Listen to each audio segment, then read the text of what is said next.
Welcome to episode 5 of Pappy Hour. This is a fun one. Hi, Jessica here and Pappy, and we are ready to continue the discussion about some Civil War reenacting and a real fun story. But first, we really got to give a shout out to our producer, Tristan, who has really done a great job on the first four episodes. And I'm sure we'll use his expertise to make the number 5 look the same. Yep, definitely could not do any of this without him. So shout out to him and all the hard work that he does. Yeah. We're still on location in Nashville, but we're not going to talk about Nashville anymore. But we are using the same backdrop. We're in the same hotel. And we're squeezing another episode out. So we got a lot to talk about. And this story is very, very central to who you are in your life. This is an epic story. And I would say if you had to pick one thing to get up on stage and talk about, this is your thing. Yeah. It was a great experience at a young age. It absolutely taught me a lot about life and being tough and not complaining and picking yourself up from your bootstraps, as they say. And I've used the term to my girls and a lot of people is shut up, put your boots back on, and keep marching. And this one, it wasn't a long experience. It lasted a week, but the lessons I learned in that week have carried with me for my whole life. Yeah, probably the most important week of your entire life. Yeah. Yeah. So we're talking about today my experience of a lifetime. My film debut. Yep. It was my one and done of being in a film, but it was a great film. It was called Dances with Wolves. So we're just gonna go through that. Let's jump right in. We're gonna tell some facts, and we're gonna tell some stories. This is gonna be a fun one. Yeah. I always loved growing up when you would tell us stories about when you were an extra with Dances and Wolves. And I made you watch Dances with Wolves. I made you watch. I know it has a different name. It wasn't an easy name to tell people, and it was because Dances with Wolves was the Indian Lakota name that they gave Lieutenant John Dunbar, Kevin Costner. That was his Indian name. He was dancing with a wolf, so he dances with wolves. Yeah. So it was kind of an odd name, and a lot of people didn't say it correctly. Dance with the wolf, whatever. But so be it. It was the name, and it was just a neat. It's an iconic film, and I grew up watching all 3 hours of it. Yeah. It's a long one, so if you haven't watched it, go check it out. And if you have a really keen eye, you can spot you're in the first scene. I'm in the first scene. The opening scene. Let me tell you how we got into it. So I did Civil War reenacting through my high school years, freshman through senior year. And the culmination to that was after I graduated from my senior year in 1988, me and a buddy, Billy, drove back to Washington, D.C. area and went to Gettysburg and was in the 125th anniversary of Gettysburg, which was the largest reenactment ever done before.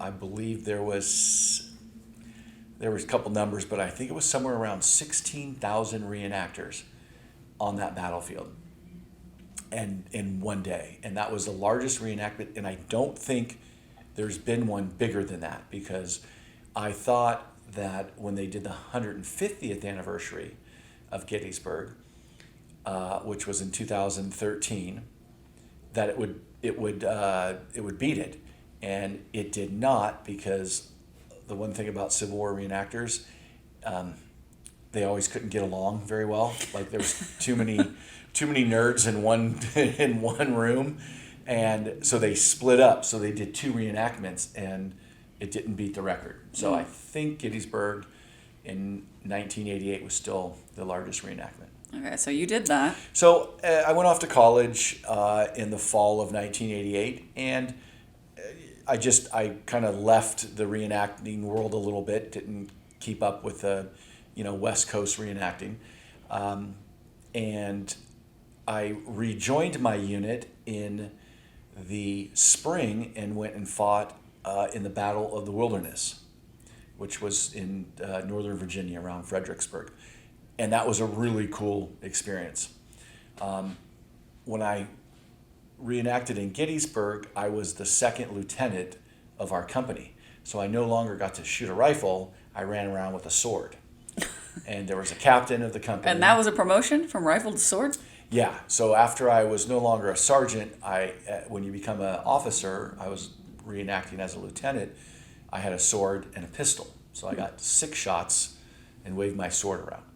And I was the right-hand man of the captain, who was this epic human being. His name was William Jones. And just briefly touching on him, this guy was from Michigan, and in 1942 he joined the Marine Corps. But the problem was he was 16 years old. So he lied about his age, told him he was 18, got into the Marine Corps at 16, and became a rear gunner of a Dauntless dive bomber. Okay, and a Dauntless dive bomber was a 2-man plane, pilot flying the front, and a rear gunner sitting facing the back on a machine gun. So when a plane would come up behind the dive bomber, you could shoot that plane down. And he was 16 doing this? He was 17 when he was shot down for the first time. Got shot down out of a plane. And let's just get back to Bill Jones for a sec. Why he was such a good rear gunner of a dive bomber, because he grew up in Michigan hunting ducks. So the theory when you hunt ducks is that you have to lead the duck and shoot in front of the duck in order to hit the duck. If you shoot right at the duck, your round will fall behind the duck. So because Bill Jones grew up killing ducks, from the time he was a small boy, he was a master at rear gunner. Well, he was good, but he did get shot down. And I don't know the story firsthand, but he was shot down the first time at 17. He went back to the fleet and got another, They're like, great, he didn't you're get back. shipped home. Yes, he went back into combat and got shot down for a second time. And on his 18th birthday, right? You can't get some kids now to do, a chore, take out the garbage at 18. He was in a Japanese prison camp at 18 years old. His second time getting shot down. Yeah. So. And this was then the guy. The war ended, I think, just a little bit after that. He later went on to be a fighter pilot in the Korean War, left the Marine Corps and joined the Air Force and flew a fighter plane in the Korean War. And this was the guy. This was the guy who was in charge of the company that I reenacted for. So he was just, really cool guy. Just a great American. Yeah. Yeah. So he, when I was away at college, what he started doing was registering with Hollywood as a reenactment group and to go reenact in movies. And our group did do a number of films. The first film of Gettysburg, and then a number of other of Civil War films that they went and stayed the whole time. We'll tell Gettysburg stories later. Got to stay on track here for this one. So when Kevin Costner decided that he was going to make Dances with Wolves, sometime in the spring of 1989, they contacted our unit and said, would you like to be Civil War extras? They were filming a Civil War scene between Union and Confederate troops and a short battle. It was going to just be a short time, and they wanted us for 1 week. So we all said yes. I think 35 of us, all from the San Jose area, went. The problem was it was on location outside of Pierre, South Dakota. So there was no easy way to get to Pierre, South Dakota. So we all, But when you heard it was in Pierre, were you like, cool? I'm like, cool, I guess we're going to South Dakota. So a couple of the guys that were retired, we loaded up a U-Haul truck with all of our gear in it. Which consisted of? Well, your tent, your wool blankets, your rifles, all your weapons, Food? your powder. Well, that's a funny one. We didn't bring a lot of food. Some of the guys brought a little bit of food, but we were told, since we were going to be part of a Hollywood movie, that they would feed us there. They call it catering, right? They were going to cater 3 meals a day. So I thought, Hollywood catering, I don't have to bring any food. It's going to be like a vacation. So I didn't bring any food. I didn't bring a stick of beef jerky or a Cracker. one carrot or one apple. Nothing. So we got there. We traveled, I believe, on Sunday, and most of us flew from San Jose to Denver, and Denver to Pierre, South Dakota. And we rented some minivans and all piled in there and drove about, I want to say, an hour. It was a good drive out of Pierre, South Dakota. So if anybody's been in Pierre, South Dakota, it's in the middle of nowhere. And when you get a block outside of Pierre, South Dakota, you're in the plains. It's the capital, though, of South Dakota. It is the capital. There's nothing outside of it, right? It's not like suburbs. It's not like you're driving on Highway 5 or Highway 1. It's the plains. It's just, as far as you look around, it's the plains. And we, I believe, were about an hour out there on this huge ranch in the middle of the plains. So we're like, cool, this looks good. So we do what reenactors do. We get our camp all set up, and it was Sunday evening, and we were ready. Hey, where's the catering tent? Cater, we're all hungry. I just remember myself, and I don't know how many guys, there might have been some guys that had brought a little more food and they just weren't sharing. But on my personal property, I had nothing. So I was a little upset when here it was Sunday evening, and I'm getting hungry, and I was skinny, a lot How old were skinnier you? than I am today. So this was July of 1989. I was 20. 19 years old. No, I'm sorry. I was Almost 20. 89. Yeah, I was 19 years old. Yeah. 19 years old, almost 20. Hungry. And I weighed fella. about $175, right? I was pretty lean. I was in a lot better shape than I am at 54, but I was lean. I was a fighting machine. So I needed to get fed that night. Well, the caterers never came. And they're like, hey, we're going to get you guys tomorrow morning. We're going to have a big breakfast. But it's No 30 of worries. you, 35 of you or something. And It's the like whole 30. group's like wondering Well, what the heck. there's about 100 reenactors. We're just one group. We're maybe a third of all of the reenactors. And is everyone starting to be like, yo, what's the deal? Well, we all just kind of went to bed and said, hey, it's time to go to bed.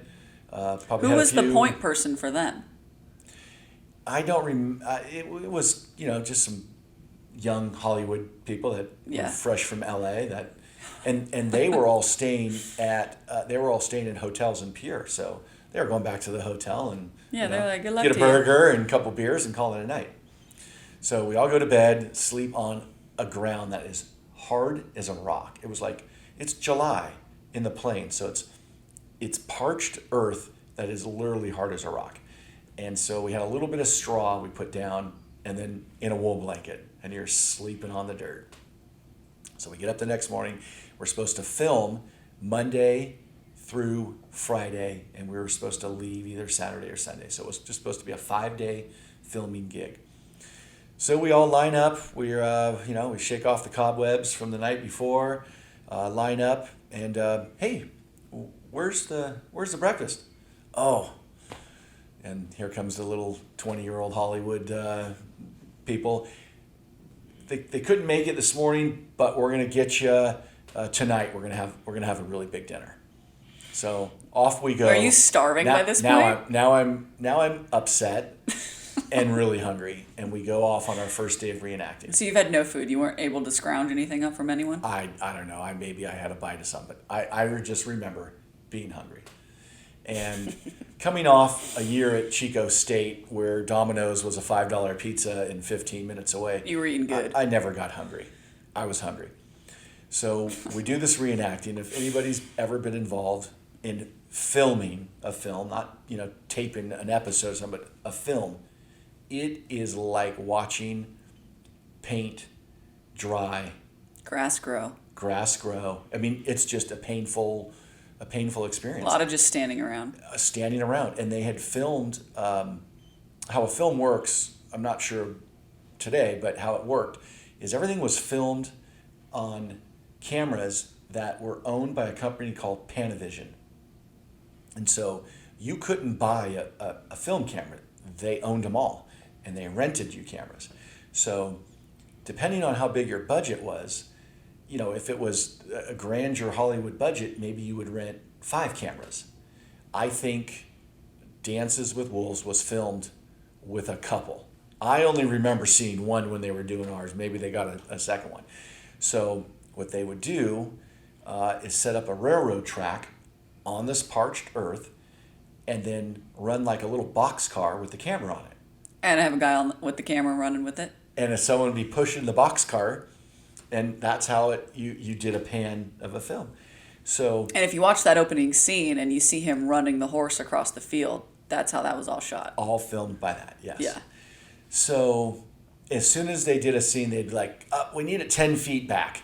And then they would have to take that track apart, put it 10 feet back, put it all back together, and do that. So they would film a scene, and then an hour later they would film again for 5 minutes. And then an hour later they would film for 5 minutes. So it was Slow going. brutal. Yeah, we were in the hot sun. They had painted the trees. So this was part of a ranch, but there was 2 lines, kind of a line of trees along a little bit of a river. And they had built an old house there. And Oh, they built that house? that house was a set. In that first scene, that Yes. was constructed. That was constructed. Yeah. Wow. And it was empty inside. It was just a shell of a 2-story, it's supposed to look like an old, 1860s. They did a good Civil job. House. Side note on that, one of the things that motivated us through this was that when the battle was at the end, they were supposed to ignite and burn down that house. And I thought, oh, this is going to be cool. I'm going to get to flee and retreat, running away with a house fully engulfed.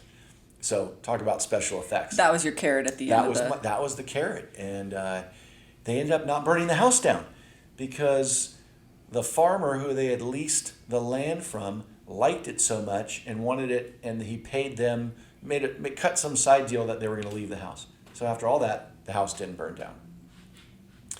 So let's talk about the food. So now we film. That was we're out Monday. there like 7 a.m. We march back, and we're reenacting as a Confederate unit, and Kevin Costner was in a Union unit.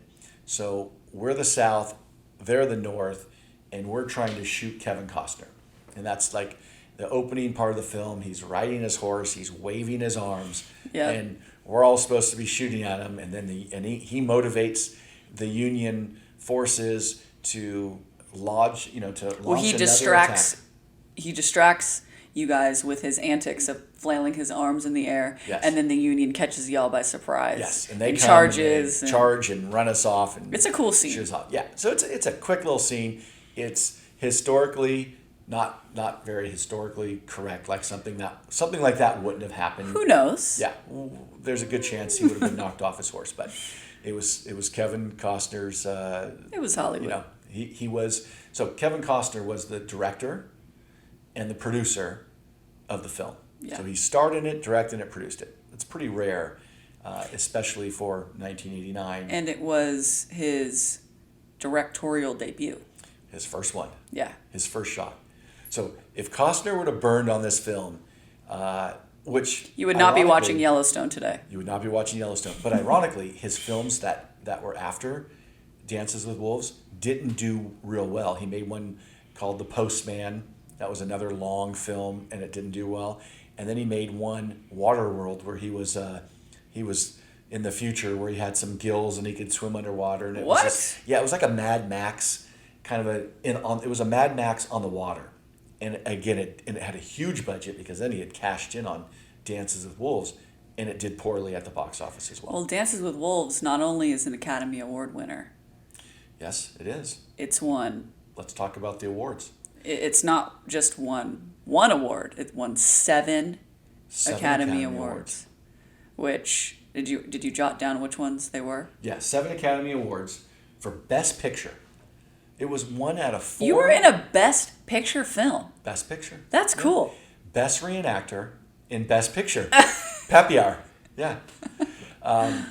It's only 1 of 4 westerns. I hereby grant you. To win, thank you. To win Best Picture. Only 1 of 4 westerns to win Best Picture. That's a crazy fact. That's cool. Okay, so it won Best Picture, Best Director, Best Adaptive Screenplay, Yeah. Best Film Editing, Best Cinematography, Best Original Score, and Best Sound Mixing. That's so crazy. A lot of production stuff, but it got the Best Picture and the Best Director. That's two of the big 4, right? Yeah. Thank God they didn't give him the Best Actor because he wasn't that good of an actor. I mean, he was much better in Bull Durham. He's so good in Yellowstone, though. He is. He's an icon. He's now an icon. He's But an this icon, is- and you were in his rookie year. Yeah, this is. You were on his rookie 1989. year team. 1989. So we were there in July of 1989, and for 1 week, 1 week, and the film, he filmed all the way up to November, all on location throughout South Dakota and Wyoming. Yeah. That's why it's like look you at- got to give him some cred for being out there for so long. So look where he went Put back, in that and work. then Yellowstone back to Wyoming. So Yeah. he always had On horseback. that in the back of his head. He about the wanted to be a whole- cowboy. Wanted to be a cowboy. And he played a really good one. So really, he is a cowboy. Yeah, and so the crazy facts are, he had an original budget of $15 million for the film. $15 million. How much did you get paid? We got paid. I think we were getting paid $65 a day, or maybe $75 a day. Your unit or you? Personally, me. Oh. So I think I made like 4. I know whatever we made, it just about covered my hotel bill for the last night and airfare and maybe the gas for the truck to get the U-Haul. I don't think I profited $1. No. Yeah, it was. And you didn't I see wanna any say- of that grossing film money. Yeah, there was no profit sharing in the film. No. But it was about a 10-hour day, $75. I got paid about $7 an hour on that film. You would have done it for free too. It was, well, I don't know, because now we're gonna go back to the food, but real quick, so $15 million, the budget on the film ended up being $22 million, but it made $424 million in the box office. Almost $500 million. $424 million in 1990. It was the top, 4 grossing films? It was one of the top in 1990 for sure. Yeah. Because the 90s were really an iconic period of films. I mean, Titanic. Everybody went to the movies then. Yeah. Really. You either rented a cassette to watch on your 24-inch TV, or if you wanted to see a film and be part of it, you went out to Oak Ridge Mall and sat in line and you paid your $6 ticket, bought a tub of popcorn, and you watched the film. Yeah, it was part of the culture, really going to the movies, more so than it is nowadays. So they finished filming it in November of 1990. The picture did not hit the theaters until a year later. It hit November 9th, 1990. And you went and saw it. It was 1 year later. So when it never came out in the spring or the summer, and they didn't tell us, they just said, "Oh, it's coming, it's coming." We thought they weren't ever gonna, it was just gonna be canned. We thought it was never gonna come out. So Yeah. finally on November 9th, our whole unit that was around San Jose all got back in their uniforms and went to. You watched it in your uniform? Yes. You guys are a bunch of dorks. Yeah. I really didn't want to go in uniform because. You show up like the scouts? Yes. Yeah, because I thought there was maybe some kind. So we didn't know who was going to be in it and who wasn't. So. You're not even in the film. Yeah. You show up. So I thought They cut you maybe out. there's going to be some, Hollywood notoriety here, where I was single, so I thought I don't want to wear his dorky reenacting uniform. I want to tell the girls I'm in the film. Exactly. So we had That to go. is so I had to go in funny. uniform. But okay, so what was that feeling like when you were sitting in the theater and you watched that saw the- scene for the first time with all those guys? It was epic. It was epic. Like top 5 moments of your life? Yeah, no, Top 10? top 10, Yeah. maybe. But it was cool. It happened so fast, right in the middle. And it's not like you can rewind when you Or go to the movie pause. theater. You can't pause it. But I saw the back of my head. I saw That the front. side of me, and I'm just a little out of focus. And then I saw the whole back of me. So I never saw a clear picture. You never of my got a face. full frontal. So I felt a little gypped. Aw. I felt a little gypped, but it was all right. So Kevin Costner, $424 million, his first, his first big home run. He hit a grand slam on it. Yeah. And it really was an incredible movie. Well, I read something About- interesting that, Lakota Indians and yeah, it was the revitalization of Western filmmaking in the 90s. It kind of set off a string of kind of bringing that type of movie back around. yeah, and there was a lot of them made after that. Yeah.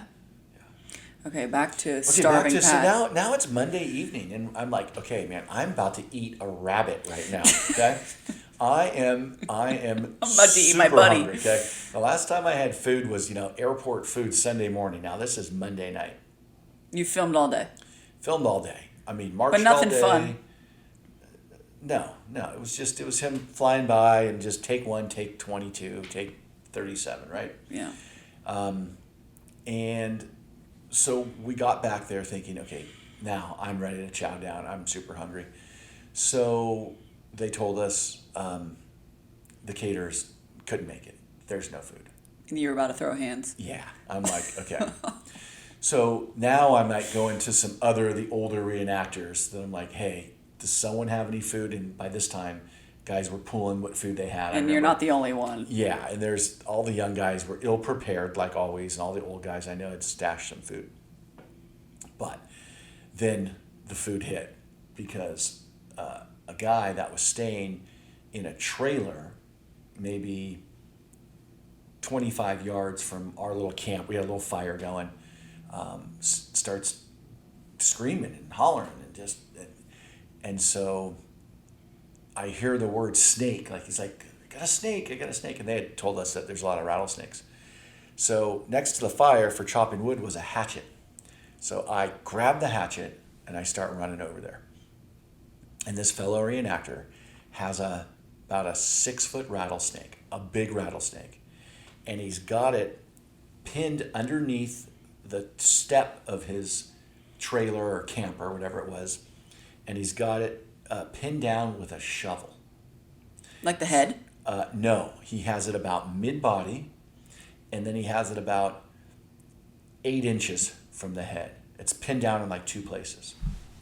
So I run up with this hatchet, and I was one of the first people and On the scene. Yeah, and he's like afraid to let go that this snake is gonna go after him. So he's kind of frozen, and I take this hatchet and I put it up to the snake, and it had about 6-8 inches, I'd say, and it lunges and bites the end of the hatchet, and I'm like, wow, this snake is, That could have been your arm. yeah, it's not very happy.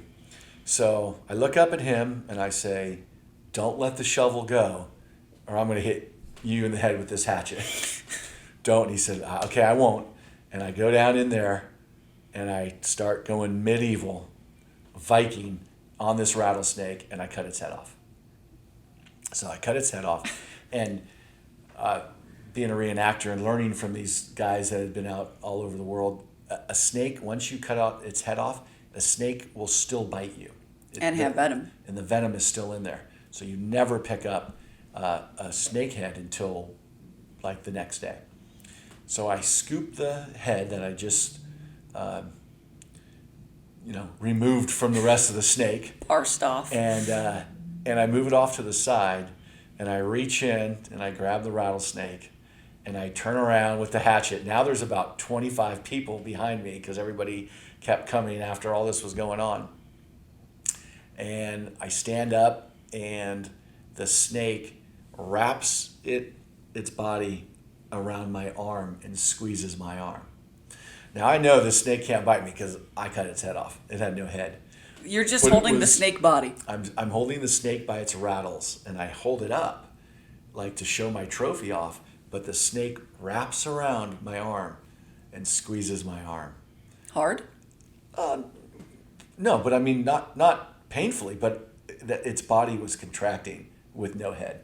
And I got the hatchet in one hand and a wrapped snake, and I got a big cheer, and everybody's cheering me on. And that was That's pretty savage. that. Now you want to talk top 10 experiences? That was a top 5 experience. That's the closest I've felt to being Your inner, being a couple hundred years back. your inner Viking. Yeah. So now we have the snake. Well, I'm super hungry, and I got some good old timers that said, "Well, let's fry that snake up." So we take it, we clean the snake. Wait, did you have to bury the head? We did bury the head. Okay, yeah. I took a shovel, dug a little hole, buried the head. Head was gone. I know that much. Yeah. So, I never even saw the head again, but I saved the rattles. I cut the rattles off. Do you have that still? We cleaned the snake. I don't know what happened to him somewhere. We're going to find it. We're going to find the rattles. It had like 5 or 6 rattles. So it was a big rattlesnake. So we put that thing on some sticks and we fried it over, and I ate rattlesnake, not spiced, and it was so good. Like you were on Naked and Afraid. Like I was on, old smelly wool uniforms and Check. and not that afraid anymore. And starving. And really hungry. Like truly hungry. And so, not ever growing up being hungry is a feeling that can make you do something that you would not usually do or be comfortable doing. Yeah. And you'll do it. Primal. So I ate a snake. Primal instincts. So now we go to. So that was Monday night dinner? So they didn't feed us Sunday night. They just feed us Monday night. So the captains, the guys in charge of, I think there was 3 reenacting companies there, and they all got together, and they said, okay, we got to be fed. We got to be fed, or we can't do this anymore. So the next morning they had like some old croissants. They just had a box of some old donuts they put out and some coffee, and they said, okay, we're gonna have a first class dinner tonight. It's coming tonight. So we had a little something that next morning. No lunch. And you're out there in the heat. Yeah, we had to march. Walking. We had to march like a half an hour to get to the scene. So where we're camping is not even where You're we're carrying shooting. a bunch of stuff. You're exerting a lot of energy. We're exerting a lot of energy. We had lots of water. They never turned off the water spigot. They had a big military water buffalo, so you could fill up your canteen. So we had plenty of water, but the snake kind of wore off, and the old donut. And How much snake did you have? Like a couple inches? I don't know. We fed, everybody had a piece, and we were just laughing, and a couple guys brought out some whiskey, and it was rattlesnake and whiskey. That is crazy. And then went to bed that night. I mean, I woke up the next morning. I remember I had rattlesnake blood on me because there's no soap, there's nowhere to wash up. And I just cleaned this bathrooms. rattlesnake. Yeah, and I wasn't gonna have someone else clean my rattlesnake, so I just got in there with a knife and carving this thing, pulling its guts out. Butchered it up. So now we're into Tuesday night, and we get back in. We're all talking about the food because everyone's starving. Now, those old timers that brought a little bit of food, most of that was gone. So now, it's one thing to have a 19-year-old young skinny kid hungry. No one really cares. If I was hungry today, I'd be stealing a car. I'd be stealing something, right? So we get back. I'd be committing criminal activity. Yeah. I would have maybe fried up Kevin Costner. So we get back. It's Tuesday night, and again, failure. They say, no caterer. Dude, are you guys like riding at this point? So this was the breaking point. So we had a U-Haul truck. Remember, old Bert Huffman drove his U-Haul truck, and a couple other guys. Bert was a great guy from Missouri, and drove the truck from San Jose to South Dakota. Well, it had all our gear in it, so it was empty. So we all piled in the back, back of a U-Haul truck. So here's 30 no guys windows, in uniform, smelling like a bunch of horses. There's been no baths right here since Sunday. I mean, not even really any like soapy running water. You were just cattle in the back of this U-Haul. Porta potties, a water buffalo, and no food. And we all went in we had told the crew, but see, they all left at night, so there was no one even to complain to. They all took off and went to their hotels. I mean, they weren't sticking around this night. And so we all got in uniform, 30 of us in this U-Haul truck, and drove the hour to Pierre, South Dakota. And we get in there, it was still light because it was July, so it was probably light till 9 or 9:30 at night. So we roll in there, it's probably 7 o'clock, 7:30, and we roll into the town. Now this is Tuesday night, so there's not much going on in Pierre, South Dakota. On a Tuesday night. On a Tuesday night. And that the U-Haul, and I think another one of the company of reenactors did the same thing in their U-Haul or their truck. So now there's Getting probably gas. 50, 60 reenactors. Dirty, sweaty, hungry. Pissed off. And we all roll in and take over the town that night. And all the restaurants gave us, there was like 3 or 4 restaurants. We drank, beers were flowing, didn't charge us for our dinner, free food because they knew this movie was being filmed. And They didn't charge you guys? nope, I don't remember paying $1, and just You're just a diner? Food has never, there was 3 or 4 restaurants that were open, but then people were calling their friends, and all of a sudden there's 100 people downtown, and then there was 200 people downtown, and everybody was coming because the reenactors were coming into town. They took pictures, and on the Pierre Daily Gazette. the next day said the South invades Pierre, South Dakota. And we were all in this picture of us all lined up. So Just chowing down. Yeah, we got fed. What'd you eat? I don't remember what I ate, but it was Burger. It was probably the best burger I've ever had. I mean, Yeah. whatever it was. Cold Coors Light. I was giddy. Yeah, they're bringing us beers, and so because that happened, and all the film crew was staying in Pierre at their hotels, I think they had a little powwow and said, you know what, we're not coming back. And the next morning, catered breakfast. So Wednesday morning, full catered breakfast. Oh, so they went and told Hollywood, bacon if you and don't eggs. feed us again, we're out of here, dude. Yes, and then out at the location, they brought out sandwiches for lunch, and we had a barbecue dinner Just that like night. that. So they start. So do you know why we didn't get fed Sunday, Monday, or Tuesday? I have an idea. Who made that call? Kevin. Kevin Costner.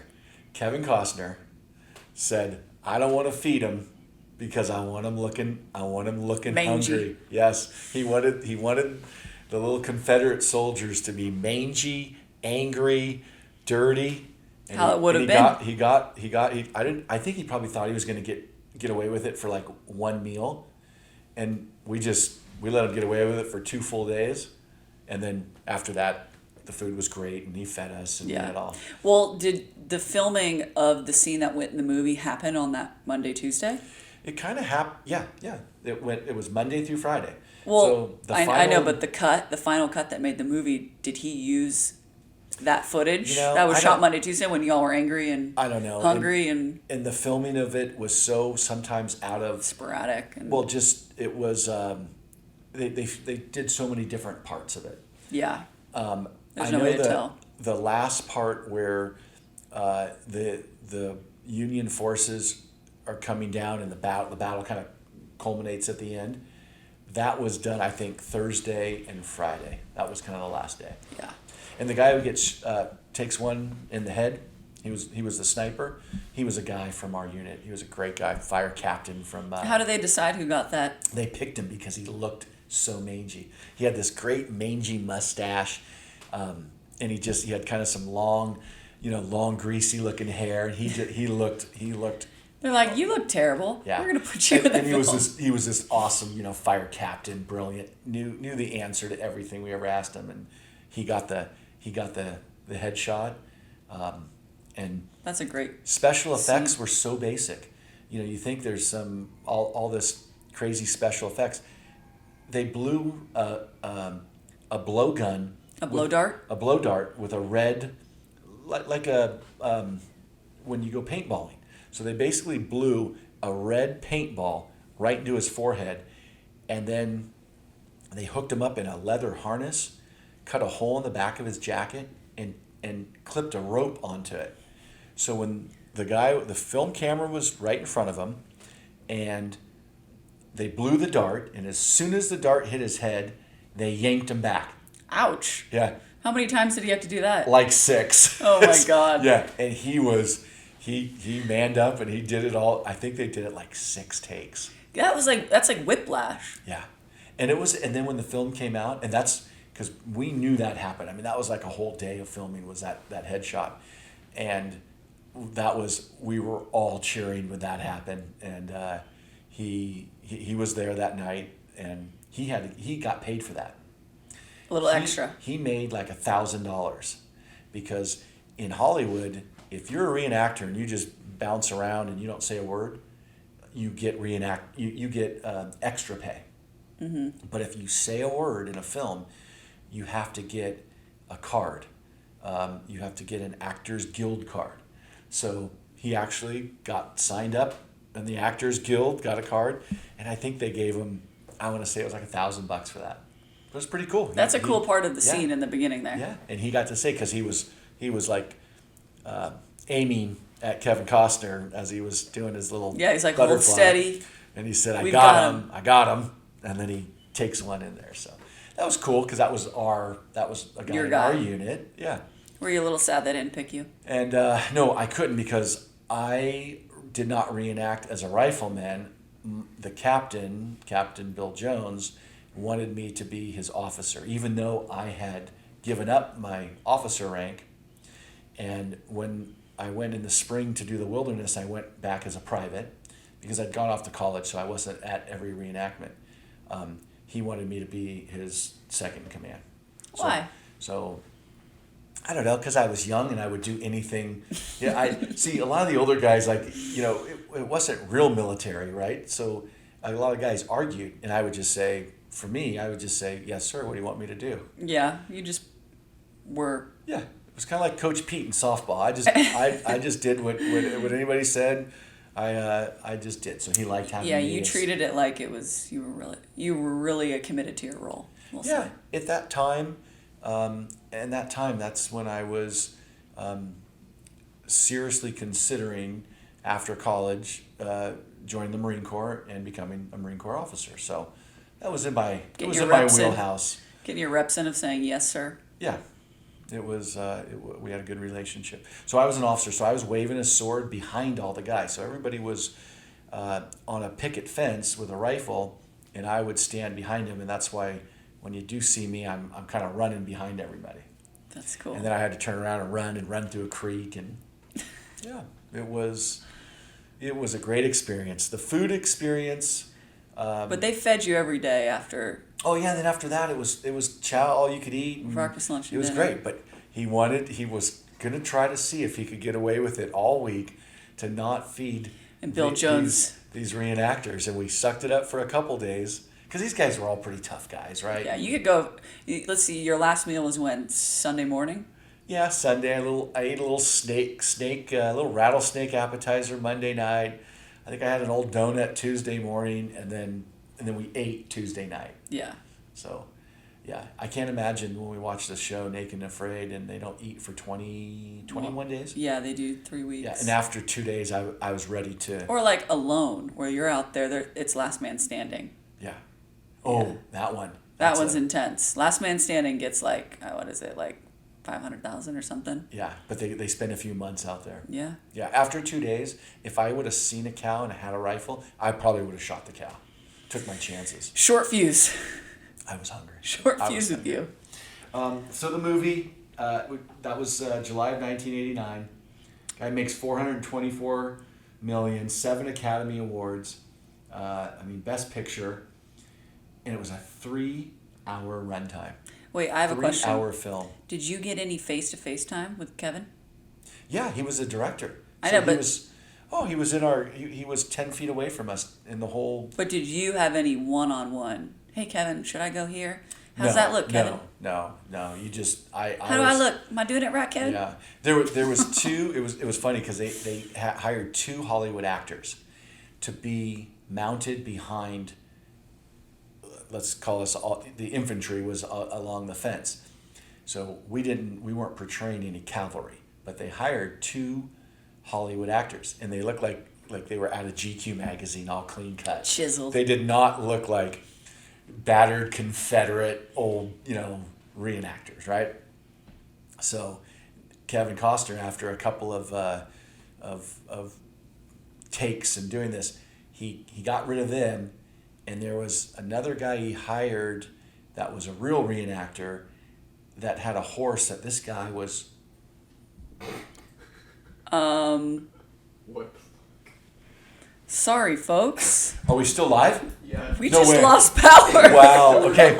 Okay, we're going live. That was crazy, but we're cutting gonna. this out. Wait, You know wait. what? This is. Did we just lose power? Seriously?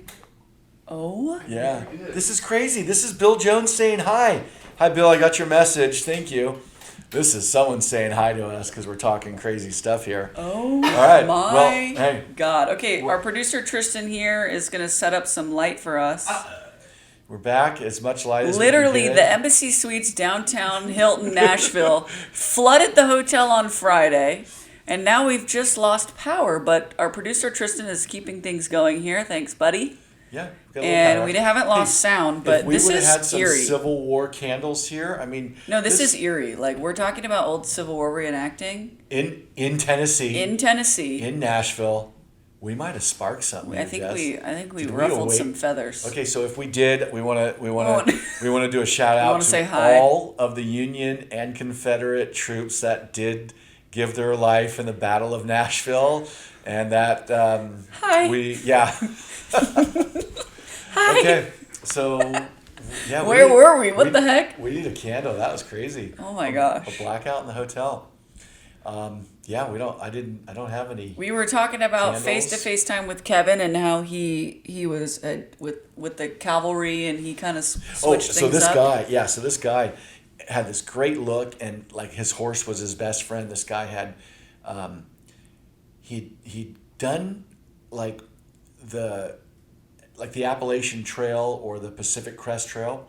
There's a trail like that goes through the Rockies, right? The Continental Divide or something. This guy rode like 400 miles with his horse. Ouch. Yeah, over 12 days or something on his horse, 400 whatever miles. So he was well seasoned. And so and he had a great horse. Okay, this is gonna get a good story in the dark here. So this guy, so Costner boots out the two Hollywood guys, right? Well, they just don't look natural enough. Yeah, they look like they're dark hair. Like one guy looks like a Spanish bathing suit model, and the other guy looks like like he's gonna be Jason Momoa. He's gonna be on Baywatch or something. Yeah. He's like and this other guy who you do see in the film, he's the one that's on the horse, and he's kind of behind everybody, but he's not of rank, but he's just rearing up his horse. So in one of the scenes, Costner's got it all set up, and he wants him to rear his horse up, turn around, and run away. And this guy again, it was like natural on his horse, right? This guy was good. So okay, they start. He calls it. All right, starts filming, and Action. This guy rears his horse up, spins it around, and as he's running away, the horse lets out like 3 huge farts. Okay, and anybody who's been mounted on a horse, they can be Gnarly. pretty loud, right? So everybody of the crew, the reenactors, everyone around, and around a camera, there's like 10 crew, right? Boom operators and sound guys. Everybody laughs, and Costner just comes up, cut. Now, Is he laughing? and he's laughing, yeah. And Costner, through all this, he has his same uniform on with his sky blue pants, his cavalry boots, his vest on. So he's always in the same Uniform guy remembers every detail of the uniform. Yeah, he's all in the same uniform pretty much through the 5 days that we filmed with him. So he goes to do it again. Everybody gets all set up, right? Takes 15 minutes. Everybody's all set. Okay, and action. And guy rears up his horse, spins around, toot, toot, toot, fart again. And everybody loses again. And this time Costner's like, okay, all right. Well, on the third time, Costner so does it for the third time, and the horse farts again. And now Costner's, no one could laugh. The horse, and then he got fired up at everybody. And then on the fourth take, I think they did a fourth and a fifth take, and then the horse was All was out done of farts? His gas tank ran out. Wait, so he did the scene successfully. Yeah, and on like All take right. 4 or 5 and Poor 6. horse. Yeah, and when you're filming a film, I just remember, and why I never wanted to go into the film industry or the film business. Costner would say, "That's great. That's a perfect take. Line it up again," and he would just take it Yeah. the third time, and the fifth time, and the seventh time, and just taking the Yeah, same perfect doesn't scene mean perfect in the industry. over again. Yeah, and then what they Yeah. do is it's in the can, and then they edit everything together, and they take a piece of this and a piece of this. So it was really a great experience to see how a film was made. Yeah. And I thought before this, oh, that'd be great. I'll go around. I could do this, and no, never again, never again. What if To, they shot Dances with Wolves too? I would hope that there's a lot of young men out there. Why, that you wanted could to, be, but don't you think you could be a Bill Jones to some other little motley crew of, No, I don't like sleeping on the ground anymore. I don't know how the older guys did that. They were kind of cagey. They would bring I think some of them might brought a blow up air mattress or smuggled something else in there. But I slept They were on wise. the dirt. Yeah, I did it old school and well, slept you on the dirt. backpacked Catalina last year and slept on the dirt just fine. No, I had a pad. Yeah. We had a blow up pad. Oh, that's not sleeping on the dirt? No, that's luxury. I To slept. me, that's sleeping on the dirt with We the really- 1-inch sleeping pad. Yeah, we really slept right on the dirt with a little bit of. We laid down a little bit of straw. Were you cowboy camping or did you have a tent? We had a tent. You always had a tent. Hey, when did that raccoon steal your food? Was that? Oh, that was a Civil War reenacting story. But that wasn't Dances with Wolves? No. So Okay. anyway, we wrapped it up and we went into town, and I think we wrapped it up a day later, and we weren't flying back till Sunday. No, we were supposed to reenact to Saturday, so we booked our flight for Sunday, but we finished like Saturday morning, mid-morning or something. So then we went back into Pierre, South Dakota, had a huge party. The whole town was there.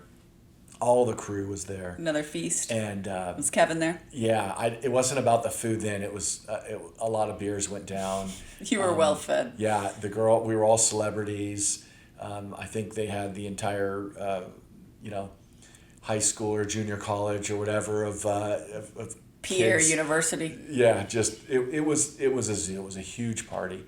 And when Costner would come in, he would drive blacked out Suburbans, so that we always saw him come in. There'd be like 4 Suburbans like coming across the plains, and that was You were in that the was back his of a crew. U-Haul like a cattle. We went in the back of a U-Haul. Hey, got us fed. Good story. What was think your we'll, favorite moment of all that? The snake? The snake. Yeah, Yeah, just 'cause- wrapping itself around your arm. You can't. Disneyland and effects like that can give you a quick euphoria of how you feel, but it wears off. That was a pretty intense moment because it was a medieval feeling, and I liked it.